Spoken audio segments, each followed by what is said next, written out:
Okay, in this video I want to explain a couple items you can use on your machine to troubleshoot torch height control issues. If you feel that the torch height control is not working, first thing you want to do is, while cutting, watch to see what the voltage here is doing. The reason I said think that it's not working is many times it's settings by the user that allow torch height control to not do what we're expecting it to do, but it's doing what it's supposed to do. Torch height control only tracks a voltage.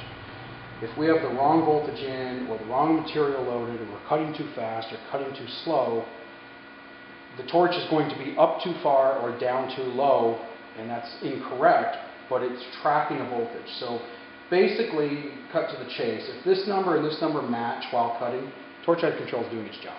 That's all it does. It has no idea where in the machine the torch is in relation to the top of the plate.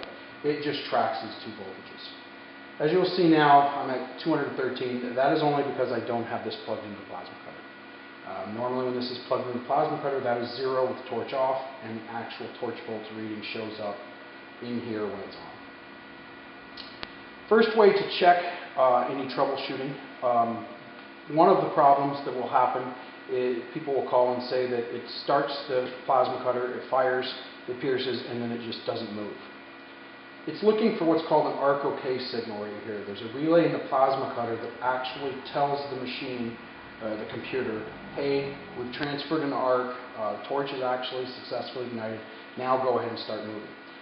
What we can do is, there's two buttons in the back of this sensor PWM box. By leaving these cables hooked up and powered, we can push and press this button, and it's clearly labeled press and hold for arc OK test. So we can do this and look at the screen, and as you can see on here, it will light up. What that tells us is, it tells us that from here all the way through all the cabling, through the control box, through the DTHC module, through the port hub, all the way back to the computer, everything's working, because this is simulating getting that signal. At that point, the place you would check is the rear of the plasma cutter, where it's actually getting the signal from. And I'm going to have another video explaining how you do that. It's based on the directions in your hypertherm manual showing the pinout for this.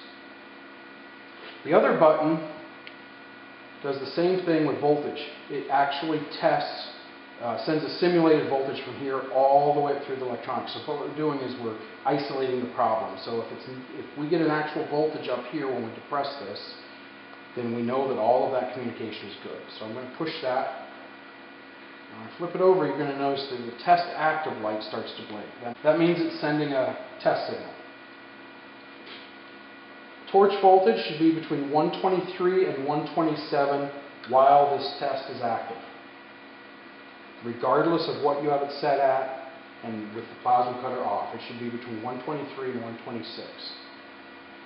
Depress that button again, and it goes out of test mode, and this will default back to what it was before, which should be 0 if it's plugged into a plasma cutter. So if we are not getting voltage feedback or an arc OK signal, and we run those tests and now we are, we need to check the plasma cutter.